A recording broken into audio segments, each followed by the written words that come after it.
President Obama planned to put you on a $20 bill. The White House on the back and Tubman on the front. How about that? Harriet Tubman was born in 1820. Might have been 5 years later. It might have been 5 years later, on a plantation in Maryland. Harriet Tubman was the child of two slave parents, Ben and Rit Ross. Her mother was owned by Mary Patterson Brodess, and her daddy was owned by Anthony Thompson. Now, we don't know exactly when she was born because they didn't keep birth records, No. did they? No, slaves were bought and sold like cattle, so they had no records of birth and death, only records of sales. So she grew up on a plantation, and when she was only 4 or 5 years old, she was loaned out to a family, to a white family, to look after their newborn child as a kind of Au pair. And she was whipped every time the baby cried. Yes. So actually in this piece there's a lullaby actually that's little Lord baby please go back to sleep. Little Lord baby don't call me back to pain.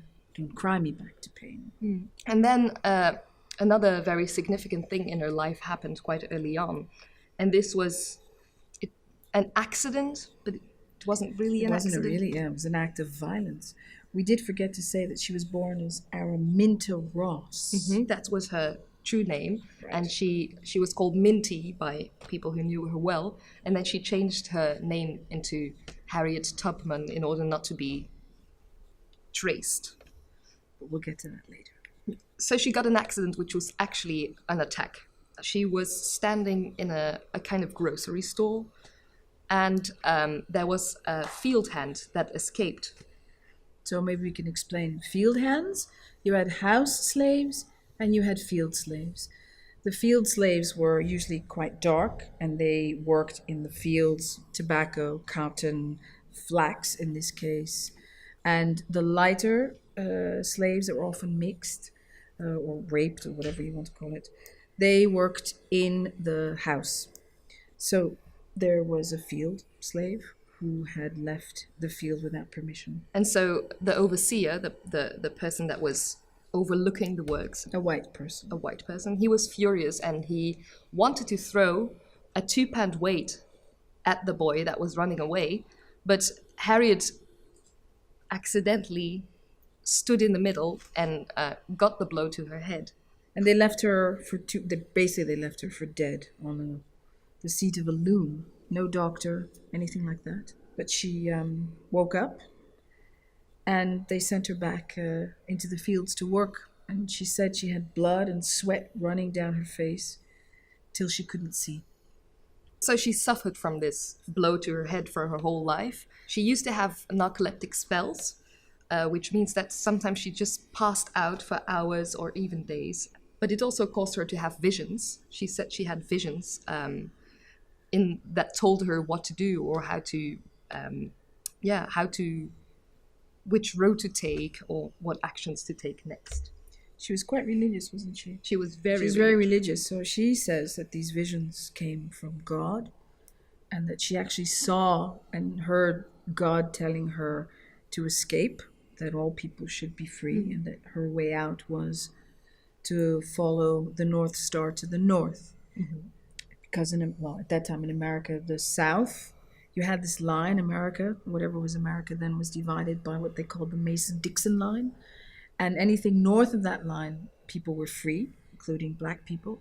And anything south of that line, the black people were enslaved. So she was in Maryland, which was not far, it was only 90 miles.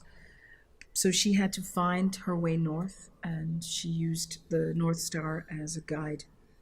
She made her escape using the Underground Railroad, which is a system which was neither a real railroad nor was it underground, but it was a kind of system of safe houses, mostly led by Quakers, mostly led by white people and free black people, who provided food and a safe spot for fugitives to hide.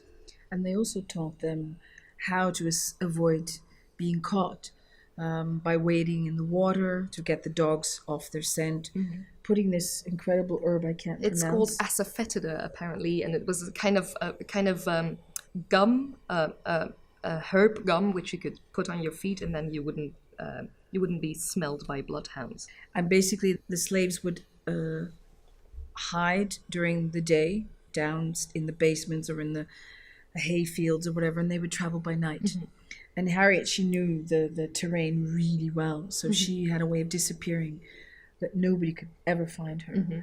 So she ended up in the north. And so she went back at least 13 times to go and help other slaves and other free blacks as well to escape from the south. Sometimes it was just one person or a few persons, but very often there were also very large groups of fugitives. Including her parents. Including her parents and many of her brothers as well. She had these narcoleptic spells, so sometimes she would just pass out in the middle of a rescue action, and the fugitives would just be left without help. And they had to just wait, manage on their own and wait until she woke up.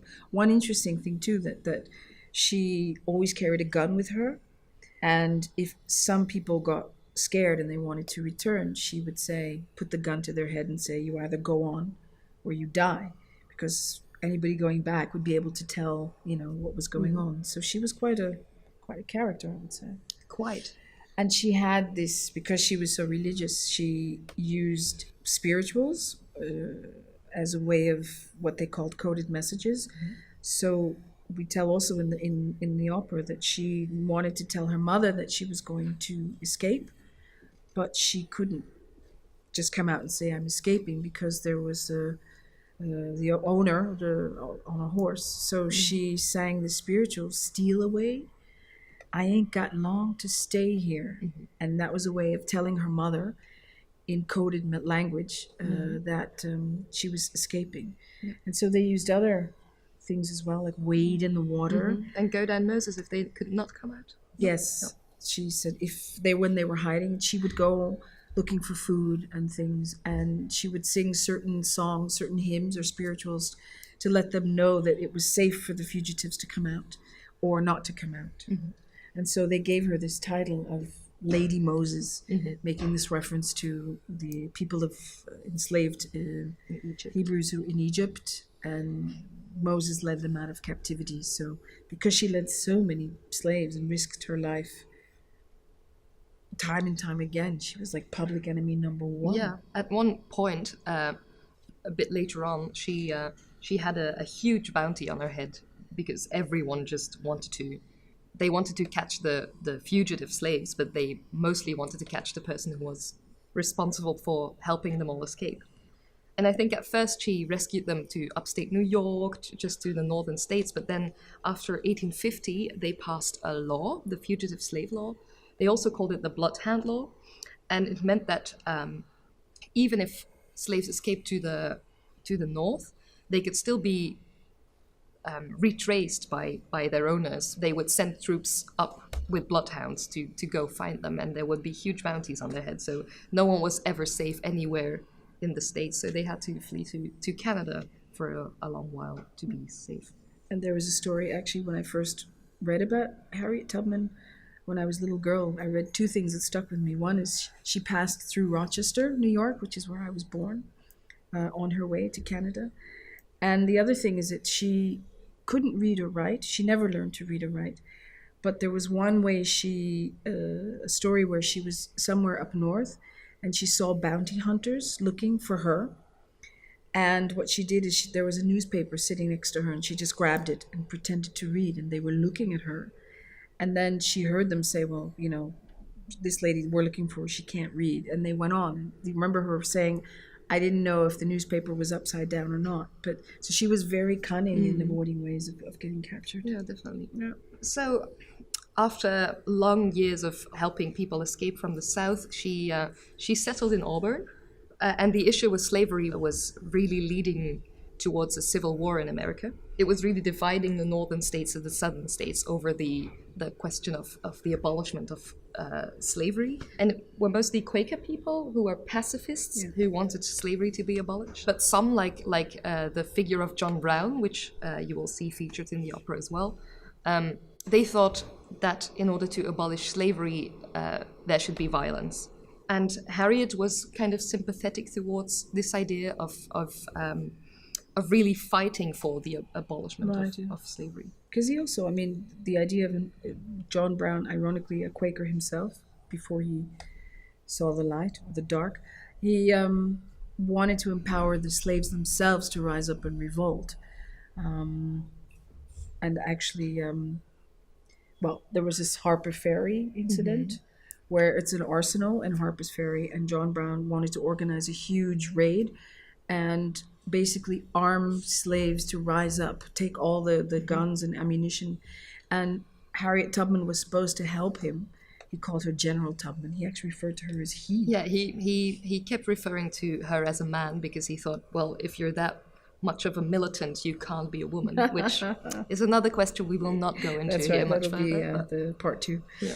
But she was ill. She had probably a seizure, and she couldn't make it. She didn't make the raid, and it was a complete disaster. None of the slaves, they were too afraid to come. So, or I even think they tipped him off. Showed off indeed, and showed up. So he got caught, and he was tried for treason in the South, and he was hung.